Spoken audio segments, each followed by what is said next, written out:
Halo coy, selamat datang di channel Rusak Ruli Sianipar Saxophone Repair Jakarta.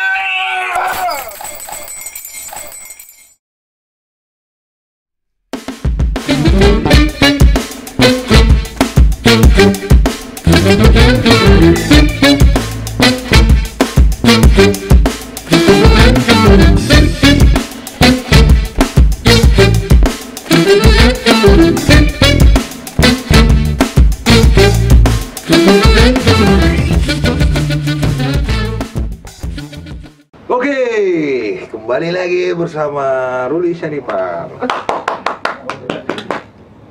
Kita masih kedatangan Abang Yogi, saksofonis Amnes Kamelek. Kamaleng. Oke, mana rokok gue? Rokok. Oke. Gokil. Di sesi tanya jawab yang kedua gitu. Part 2. Di sesi paling brutal ini ya. Aku mau ini bang, mau ngulik lu lah bang, dari perjalanan karir lo jadi pemain saksofon itu dari tahun berapa dan kenapa? Nah, jadi ceritanya aku terjun ke saksofon itu secara tidak langsung, tidak sengaja. Sebenarnya, Bang. Nah, jadi dari dulu tuh aku kuliah, aku dari dulu tuh aku pengen kuliah tuh sebenarnya ngambil jurusannya drum sebenarnya. Nah, jadi waktu dulu kuliah lah aku di Nomensen Medan. Nomensen Medan. Setomo ujung doang. Oh semua. Dosennya sempat Pak Sinu Haji nggak? Iya. Dosennya itu adalah Bang Sinu Haji, Bang Yusuf. Nah, jadi praktek lah, mau ujian praktek lah ini. Pas saat ujian praktek, bawa stick drum, terus dosennya yang praktek nanya, di sini tuh nggak ada drum deh, katanya. Di sini tuh nggak ada drum, dan di sini itu kita itu nggak ada juga istilahnya ya jurusan prodi perkusi. Nah jadi bingung lah aku. Jadi pas ujian praktek itu apa selain drum yang bisa kamu mainkan? Piano lah sikit-sikit kan. Piano itu pun bukan piano sebenarnya ya, asal-asal tekan lah.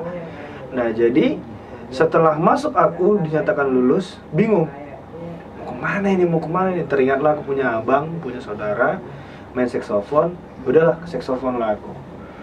Nah jadi masuklah aku ke jurusan saksofon secara Tahun berapa Pak? Sorry. 2012.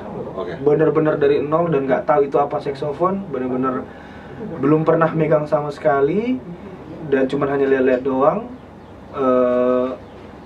Cobalah masuk ke saksofon ini. Nah jadi dari 2012 aku belajar saksofon dan awalnya itu hampir mau menyesal. Hampir mau menyesal ngambil saksofon ini. Sekarang nyesal nggak nih? Jangan kalau sekarang. Dulu.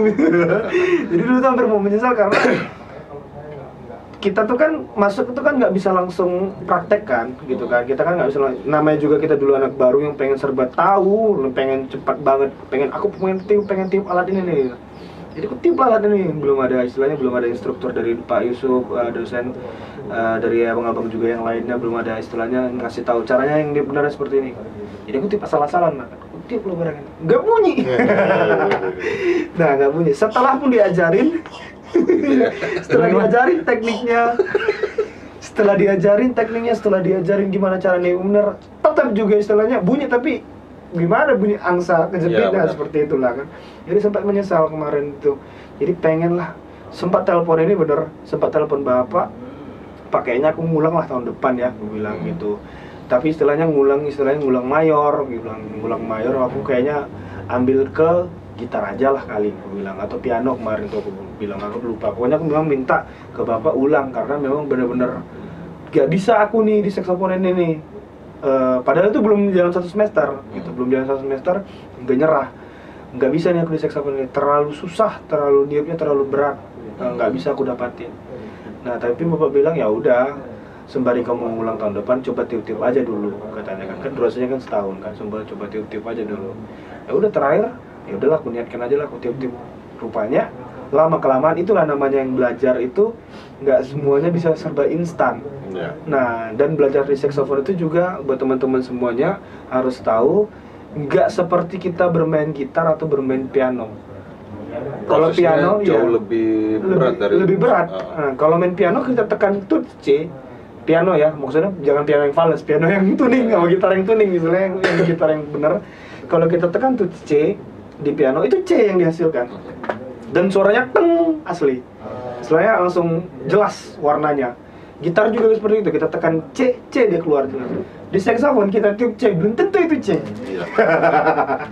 Dan itu nadanya itu belum tentu C-nya itu pas. Nah, jadi situ yang aku ngalamin beratnya di situ. Nah, jadi solusinya dari dosen cuma ngarahin kamu tuh harus long tune. Sedangkan kita yang namanya anak baru yang pengen tahu, yang pengen segala macamnya, aku pengen cepat, kan kita kan nggak sabar. Iya, benar. Pengen tahu semuanya gitu kan, dan kita disuruh malah long tune. Apa sih ini maksudnya nih? Apa sih ini? Gitu kan? Apa sih ini maksudnya? Long tune kan bosan gitu. Ternyata disitulah dia proses pembentukan si nada tadi supaya pas dia itu C lah dia. Iya. Nah, jadi berjalan terus terakhirnya makin dijalanin, makin suka lah sama saxophone, semakin giat lah latihan, ya semakin banyak bertanya, makin banyak bergaul dengan teman-teman yang lain, sharing. Nah jadi secara berjalannya waktu ini saxophone ini sudah makin kusukai, jadi aku nggak ada niat lagi untuk ganti ke main yang lain. Jadi sampai sekarang udahlah, memang udah inilah jalan Tuhan, dikasihnya seperti itu. Siap, keren. Saxophone pertama lu Ese 2012. Lincon. Seorang yogi profesional saxophone artis ya. Jauh itu. Saksofonnya itu Cina, men. Cina. Jadi bagi kalian pemula cinta saksofon, itu nggak jadi batasan, mau saksofon mahal, saksofon murah, saksofon Cina, saksofon Taiwan, Eropa dan sebagainya itu. Yang penting saksofonnya sehat dan sesuai dengan kantong lo. Kira mau tebar. Oke. Perjalanan karir lo, gua mungkin 2 atau 3 tahun lalu udah mengikuti lu, Bang. Mungkin kita waktu gua di kampung, lu di Batam masih atau di Medan kalau nggak salah itu kita udah chattingan ya. Gua dari situ ibaratnya kalau gua cewek, gua terpukau nih sama. Sembulan yang lain nanti. Tadi saksofon pertama lo Lincoln, yang kedua apa tuh? Jadi pertama kali itu memang saksofonnya Lincoln dan itu Cina. Jadi seperti yang Abang Ruli tadi bilang, tadi kita tuh belajar itu nggak terpaku dengan alat apa yang harus kita pakai. Yang penting dia sehat dan memang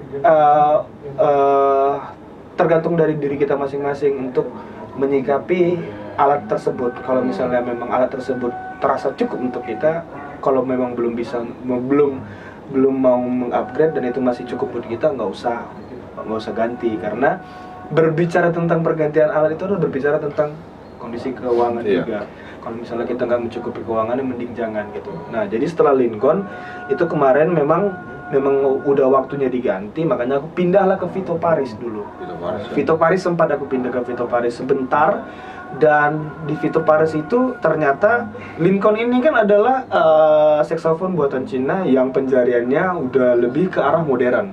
Nah sedangkan Vito Paris itu masih penjariannya vintage. Nah dan aku terganggu di situ. Jadi aku benar-benar harus adjust lagi dan aku merasa wah ini aku kalau nge-adjust lagi ini aku takut kalau misalnya suatu saat nanti aku bakal berubah ke alat yang lain, penjarian yang lebih modern, aku lebih kesusahan. Nah jadi saat aku udah ngerasa ini harus aku ganti nih karena penjarian ini ya, bukan karena faktor aku mau memang istilahnya faktor alatnya rusak atau gimana, bukan, alatnya bagus tapi penjariannya aja yang kurang sehat, dia vintage. Jadi aku tuh merasa takut nanti kalau misalnya aku pindah suatu saat nanti aku pindah ke alat yang lain, penjariannya nanti aku terganggu lagi, aku harus menyesuaikan. Namanya juga kita dulu kan istilahnya masih ada rasa ketakutan, namanya juga masih belajar, nanti takut makin lambat lah proses belajar gara-gara si penjarian ini. Jadi pindahlah aku ke Yas 475 yang sekarang yang tadi. Itu dari mana? Dari tahun berapa maksudnya? Dari 2013 2013 aku pakai. Awet ya. 475 itu 2013 aku pakai. Awet. 2013 pertengahan lah pokoknya aku pakai itu. Aku beli dari Pak Yusuf juga, dari dia. Jadi tiba-tiba dia datang bawa alat, muridnya mau dijual nih, jual murah karena dia mau ganti alat saksofon. Dan memang yang punyanya itu dulu memang ada orang berada, jadi dia banyak koleksi saksofon lah yang mahal-mahal. Jadi udah berapa lah Pak dijual, gue bilang gitu. Ya udahlah ambil aja lah 8 juta katanya gitu. Tahun itu 8 juta 475 gitu kan. Serius ini, gue bilang iya, tapi bisa nggak Pak cicil 3 kali, gue bilang gitu. Nggak apa-apa, cicil 3 kali pun nggak ada masalah gitu kan. Terus juga dia jualnya nyantai, dan dia Pak Yusuf itu ternyata dibawa ke kampus buat dia pakai juga karena itu nggak terpakai. Ya udahlah, aku ambil lah itu sampailah sekarang. Nah sampai sekarang itu masih tetap bertahan 475 aku tuh dengan kondisi unlocker ya, seperti yang tadi aku bilang, aku belum mau ganti nih barang ini gitu kan, karena dari 475 tersebut aku tuh belum bisa memaksimalkan 475 ini. Istilahnya masih ada hal-hal yang tersembunyi dari 475 ini gitu, yang belum bisa aku keluarkan, belum bisa aku kembangkan dari si alat tersebut. Nah kalau misalnya berbicara tentang kita harus punya alat yang bagus, kita memang perlu punya alat yang bagus. Tapi kalau misalnya kita punya alat yang sederhana dan itu cukup untuk kita, lebih bagus seperti itu, dan kita bisa kembangkan lagi itu lebih bagus. Karena segala sesuatunya, berbicara tentang brand, berbicara tentang alat, semuanya itu sebenarnya sama. Tapi balik lagi ke kita, gimana kita gunainnya, gimana kita mengaplikasikan apa yang ada dalam rasa, dalam diri kita ke alat tersebut. Karena yang sesuai dengan berbicara yang keluar itu sebenarnya yang dihasilkan itu adalah rasa dari diri kita gitu. Lu lulus tahun berapa? 2016 bang. 2016 langsung balik ke Batam. Ke Batam. Main di sana. Nah, mainlah aku di Batam 2016. Nah, kemarin itu ceritanya gini, kenapa aku itu nggak bertahan dulu di Medan, bukan karena aku nggak ada teman main di sana, cuman di Batam itu lahannya sangat basah, sangat basah sekali, dan di sana itu belum ada pemain saksofon, maksudnya yang bukan belum ada, udah ada, maksudnya nggak terlalu banyak, dan kita itu bisa dihitung jari pemain saksofon di situ. Sedangkan event, wedding, regularan itu band-band di sana tuh udah pada pakai saksofonan gitu kan. Nah, jadi wah ini adalah waktu yang tepatnya untuk aku balik ke Batam. Nah sampailah aku di Batam, ketemulah sama teman-teman di Batam yang memang istilahnya yang mau membantu aku, karena aku dulu basicnya adalah pemusik gereja bang. Basic aku pemusik gereja, karena aku berangkat dari pemain drum, aku bergaulnya dengan lingkungan musisi-musisi gereja, dan aku nggak kenal lingkungan di Batam itu musisi-musisi sekuler. Nah jadi aku nggak pernah kenal, aku jarang banget kenal mereka, karena di duniaku adalah dunia yang hanya di gereja aja dulu semasa aku SMP SMA. Jadi aku nggak kenal siapa-siapa di sana. Baliklah aku ke Batam, aku dikenalkan lah sama teman-teman. Ini abang ini nih, ini main gitar ini ketemu. Dan mereka pun responnya juga menyambut baik gitu kan. Dan sampai akhirnya lu sekarang saksofonisnya Amnes Kamleng. Iya. Nah, itu gimana ceritanya? Jadi sebenarnya yang abang bilang tadi itu benar. Itu adalah berkat yang nggak terduga. Gitu. Jadi segala sesuatunya itu gak ada yang tahu, nggak terduga, cepat banget. Nah jadi aku memang di 2019 itu, setelah aku bergulat lah 3 tahun di Batam, setelah aku lulus bermusik di Batam, aku tuh pengen menambah sesuatu hal yang baru dari segi pengalaman, pertemanan, dunia entertainment di Jakarta gimana, dunia musik di Jakarta gimana. Ya pengen cari tahu lah dengan umur yang segini, istilahnya yang belum juga berapa sekarang? 21. Ya, gak 26. Gila. Dengan 26 kan istilahnya belum ada lah beban yang terlalu berat dipikul, jadi masih bisa kesana kesini, masih bisa warawiri lah. Jadi pengen tahu lah segala sesuatunya gitu. Jadi berangkatlah aku ke Jakarta, pengenlah berangkat ke Jakarta. Aku belilah tiket bulan 9 tanggal 9 2019 hari Senin. Memang itu aku niatkan karena itu tanggal cantik, kalau Feng Shui-nya bilang kan 999. Ulang tahun SBY itu bang. Oh gitu ya. Nah jadi aku belilah tiket tanggal 9. Belum ketemu Amnes? Belum. Memang udah niat. Udah niat, jadi aku beli jauh-jauh hari tiket karena biar murah lah gitu kan. Bulan 8 datanglah Anmes Kamaleng ke Batam, main di salah satu pub di kota Batam dan nampil di acara situ. Tapi dia Anmes Kamaleng saat itu nggak membawa band playernya, session playernya, nggak bawa session playernya. Dia pakai band di klub itu. Band lokal ya? Band klub, bukan band, Oh, band. Ada band long trip di situ, band long trip aku lupa. Nah jadi, Oh, abang bukannya ikut band long trip itu? enggak. Oh, cabutan lain? Cabutan lain. Jadi, Wah, ngeri kali. jadi memang rezekinya itu. Jadi band long trip ini nggak ada pakai saksofon. Namanya kita band pop kan jarang banget orang pakai saksofon karena mainnya kan pakai sampling dan lagu-lagunya lagu-lagu hype semua. Nah jadi nggak tahu dari manajemen Anmes Kamaleng atau dari manajemen pihak hotel, karena itu kan satu hotel satu gedung sama hotel kan klubnya kan. Jadi kita nggak tahu dari manajemen hotel atau dari manajemen klubnya minta ada pemain saksofon karena di lagu-lagu Anmes itu yang dikirim itu ada beberapa part brass section gitu. Jadi mungkin dibutuhkanlah pemain saksofon. Nah, di-calling lah aku dari pihak hotel. Nah, pihak hotel ngubungin, bisa nggak bantuin kita tanggal sekian main di acaranya ini, artisnya ngiringin si Anmes Kamaleng gitu kan. Wah, boleh banget nih. Dalam pikiran ini bisa nambah link nih gitu kan, karena aku mau ke Jakarta, lumayan lah ambil gitu kan. Jadi dihubungin lah, ya udah boleh, siap, bisa dengan durasi latihan seperti ini, oke. Ketemulah di hari H dengan Anmes Kamalengnya, kita GR, kita latihan. Nah setelah kita latihan, kita GR, disamperin. Nah kita ngobrol bareng, belum kemana-mana, kita duduk bareng lah istilahnya kan. Terus dia ngomong, kamu nggak ada niat ke Jakarta gitu katanya kan. Ada, aku ada niat ke Jakarta, mau ke Jakarta kok, aku bilang gitu. Memang mau bulan 9 mau ke Jakarta, serius nih katanya. Iya. Ini terus bandnya gimana? Oh kebetulan aku bukan dari band sini, aku bilang kebetulan aku cabutan untuk memang khusus untuk acara ini, makanya mereka panggil. Oh ya udahlah kalau misalnya seperti itu, kita tukeran kontak. Nanti kamu datang ke Jakarta, hubungin ya, katanya hubungin biar supaya nanti bisa bantuin aku nih, katanya gitu. Oh beneran nggak nih, bilang gitu kan. Aku di situ, wah puji Tuhan belum ada. Kita istilahnya kita belum jalan ke sana, kita belum berangkat ke Jakarta, tapi Tuhan udah kasih jalan nih, udah dikasih dibuka jalan gitu kan. Puji Tuhan di situ. Nah terus ya udah kita tukaran kontak, nyampe aku di Jakarta. Nyampe aku di Jakarta, aku dihubungin. Aku hubungin dia. Aku hubungin, kakak aku udah nyampe di Jakarta ini. Kalau misalnya butuh bantuan apa kabarin ya, katanya gitu. Nah, terakhir dia telepon, kakak siap. Nanti kita hubungin ya, tapi untuk saat ini mungkin kita nanti jalannya di awal tahun ya, karena kan aku kan sekarang ada band yang harus memang kontraknya atau harus selesai sampai nanti di akhir tahun gitu kan. Nah jadi nanti kita mulai dengan tim yang baru di awal tahun. Oh siap kakak, nggak apa-apa, nggak ada masalah, bilang gitu kan. Awal tahun, sampai di awal tahun, oke. Jadi sebelum ke awal tahun aku masih jalanin weddingan juga, terus sempat bantuin. Sorry gua potong. Orang pertama yang lu temui di Jakarta ini siapa? Orang yang pertama ketemuin di sini, si Dames. Bang Dames. Iya. Karena memang dia saudaraku gitu ya kan.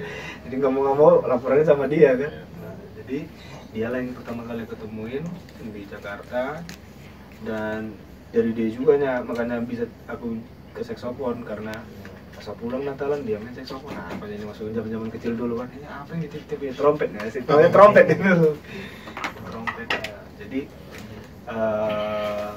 setelah berjalannya waktu sampai ke awal tahun, masih bantuin Bang William juga, gantiin Bang William, backupin Bang William. Nah, itu buatnya Bang William itu juga buka banyak jalan, memberi pertemanan ke teman-teman lain-lain. Jadi aku gantiin Bang William, jadi aku kenal banyak teman-teman yang lain, dunia musisi di Jakarta, teman-teman musisi di Jakarta. Nah, jadi sempat aku dihubungin juga sama Anmesnya lagi kembali untuk memastikan bahwasanya di bulan 1 kita sudah jalan ya, kata-kata. Kakak kita bulan 1 jalan ya, aman kan? Aman, bantuin di bulan 1 ya, kita mulai start. Siapa kakak? Aman, aku bilang aman terkendali. Dan di situ aku istilahnya, wah puji Tuhan banget gitu. Itu kado Natal jadi istilahnya kan, kado Natal. Dia nelfon, kakak kita bulan 1 jalan ya, katanya gitu. Dengan tim ini kita jalan bulan 1. Oke, kakak siap. Nah jadi nggak ada yang tahu gimana caranya, maksudnya nggak ada yang tahu. Aku tuh sampai nggak tahu kok bisa secepat ini gitu prosesnya, kok bisa secepat ini yang aku dapatin gitu. Karena secara tidak langsung aku tuh adalah orang bagian orang yang nggak berproses, istilahnya di Jakarta ini datang langsung enak gitu. Karena orang banyak di Jakarta ini kita harus berproses banyak, seperti Bang William dia berproses seperti jalanin dunia musik sampai dia bisa ke Rizky Febian, dia jalanin prosesnya pahit susahnya, akhir giri juga, semua orang berproses gitu kan. Nah akhirnya di sini kok aku nih kesini itu jadinya yang aku takutin gini, ini suatu saat nanti aku ada masalah, aku nih siap atau tidak gitu. Karena hidup ini kan pasti ada masalah, karena yang aku dapetin itu semuanya serba instan, semuanya serba gampang, nggak ada ngelewatin proses. Nah saat nanti ada masalah, ini suatu saat nanti aku ada masalah, aku nih siap atau tidak gitu. Karena hidup ini kan pasti ada masalah, karena yang aku dapetin itu semuanya serba instan, semuanya serba gampang, nggak ada ngelewatin proses. Nah saat nanti ada masalah, takutnya aku nggak bisa menyikapi masalah tersebut. Karena kenapa? Aku tidak berproses dari awal. Orang yang berproses dari awal, sama kayak kita belajar saksofon dari awal pasti pahit. Nah saat ketemu kayak abang deh, saat abang belajarin untuk memperbaiki alat, ketemu hal-hal yang sulit, tapi karena sudah berproses dari awal, abang nemu juga masalah yang lebih rumit, abang sudah bisa menyelesaikannya juga. Nah masalahnya sama kayak aku sekarang, aku tuh belum ketemu masalah-masalah yang aneh-aneh nih. Nanti kalau aku ketemu masalah, aku siap nggak menyikapinya gitu, karena aku belum proses di situ tuh. Gini, kalau menurut gua, lu sekarang itu murni dari usaha lu ya, dari usaha dari Medan ke Batam, dan dia datang ke Batam. Lu datang ke Jakarta bukan ada orang dalam, masukkan ke situ kan, nggak ada orang dalam ya. Nah itu benar kenal. Jadi menurut gue itu adalah rezeki yang udah disiapkan Tuhan buat lu yang ngambil dengan usaha lu tadi, dan tergantung lu nya menyikapi rezeki yang udah dikasih Tuhan gitu. Nah pokoknya itu aja. Kalau misalnya menurut gue lu nggak pakai orang dalam, udah yang intinya yang kalau proses dari merintis segala macam di Jakarta ini ya itu seleksi alam kalau menurut gua ya. Nah, sekarang kita masuk ke Pertanyaan cepat. biar di endorse sama si cepat. Cepat dengar dong ini. Nah, boleh nih endorse. Suka ngirim kan lu bang ya, suka ngirim saksofon ya kan? Pakai si cepat. Nah itu dia. TNT dan Oke, pertanyaan pertama, Jakarta atau Batam? Jakarta. Kenapa? Karena di sini hidupku. Ngejob atau pacaran? Ah? Ngejob atau pacaran? Ngejob. Ngejob? Iya. Pacaran? Nomor 2. Tante, tengok ini tante. Iya, kalau misalnya kita gak ngejob, gak dapat duit, Iya. gak bisa pacaran. Punya saksofon Yamaha 875 custom atau nikah? Cepat! 875. Ayo lo. Gak ada lagi tuh ya. Udah jelas ente. Amnes atau Rizky Febian? Anmes. Mantap. Wedding atau reguler? Gimana? Weddingan atau reguleran? Regular. Jadi pengusaha kaya raya atau saksofonis terkenal tapi biasa aja? Jadi pengusaha raya. Maksudnya pengusaha raya banyak sama juga. Emang ngerakus ya. Oke guys, kembali demikian dulu video kita yang sangat tidak bermanfaat ini bagi kalian, tapi bagi saya dan teman-teman lain mungkin bermanfaat. Oke konco-koncoku, jangan lupa cek-cek sabu hitam semuanya. Subscribe channel Abang Yogi. Kalau mau subscribe channel ini juga boleh, kalau nggak mau ya subscribe lah. Paksa. Ambil HP bapak, HP mama, cewekmu ambil lah, subscribe kan lah tolong. Oke? Dadah. Dah.